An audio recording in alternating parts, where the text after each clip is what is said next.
അതെ, ഈ SPC അല്ലേ, SPC പോലുള്ള സ്റ്റോൺ പോളിമർ കോമ്പോസിറ്റ്. ആക്ച്വലി ഇത് വുഡാണോ? വുഡല്ല, സ്റ്റോണും പോളിമറും ചേർത്തിട്ടുള്ള മിക്സ് ആണ്. ഒരു വുഡിന്റെ പൊടിയുണ്ട്, പ്ലാസ്റ്റിക് മിക്സ് ഉണ്ടല്ലേ, പ്ലാസ്റ്റിക് ഉണ്ട്. അതെ അതെ, അതുപോലെ പ്ലാസ്റ്റിക് മിക്സ് ഉണ്ട്, വുഡിന്റെ പൊടിയുണ്ട്, എല്ലാം കൂടെ കല്ലിന്റെ പൊടിയുണ്ട്, എല്ലാം കൂടെ മിക്സ് ചെയ്ത്. നോർമലി ലാമിനേറ്റഡ് ഫ്ലോറിങ് ഒരു സമയത്ത് ഭയങ്കര ട്രെൻഡാണ്, ഇപ്പോഴും ട്രെൻഡാണ്, ഓടിക്കുന്നുണ്ടെങ്കിൽ. കാരണം ബഡ്ജറ്റ് കുറവാണ്. MDF ആണ് അതിന്റെ ബേസ്. MDF വുഡിന്റെ പൊടി തന്നെ. നമ്മൾ സാധാരണക്കാരുടെ ഭാഷ പറഞ്ഞാൽ വുഡിന്റെ പൊടി, ഡസ്റ്റ് വെച്ചിട്ട് ചെയ്യുന്ന സാധനമാണ്.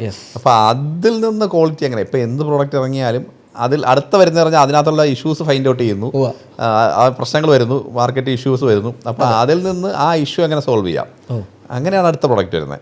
അപ്പോൾ അങ്ങനെയാണ് SPC വന്നേക്കുന്നത്. അപ്പോൾ അതിനകത്ത് ഉണ്ടായിരുന്ന പ്രശ്നങ്ങളെല്ലാം പരിഹരിച്ചിട്ടാണ് SPC വന്നത്.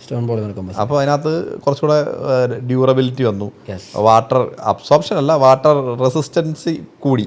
ഓക്കെ, ഇത് പ്ലാങ്ക് സൈസ് അല്ലേ വരുന്നത്? Planck size. നോർമലിയുള്ള പ്ലാങ്ക് ടൈലുകൾ നിങ്ങൾ കണ്ടിട്ടാവും. എന്ന് പറഞ്ഞാൽ 20 സെന്റിമീറ്റർ പല രീതിയിൽ കിട്ടും, പലത് കിട്ടും, നീളത്തിൽ പലത് കിട്ടും.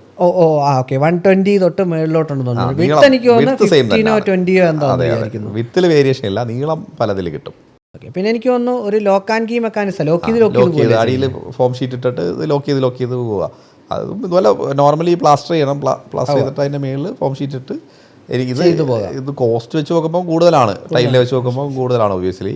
പിന്നെ ലൈഫ് ടൈലിൻ്റെ അത്ര ഒരിക്കലും കിട്ടില്ല, എന്തായാലും കിട്ടില്ല. പിന്നെ ഇതിനകത്ത് ഒരു സൊല്യൂഷൻ എന്ന് പറഞ്ഞാൽ ആവശ്യമുള്ള സ്ഥലങ്ങളിൽ ഇടുക. പിന്നെ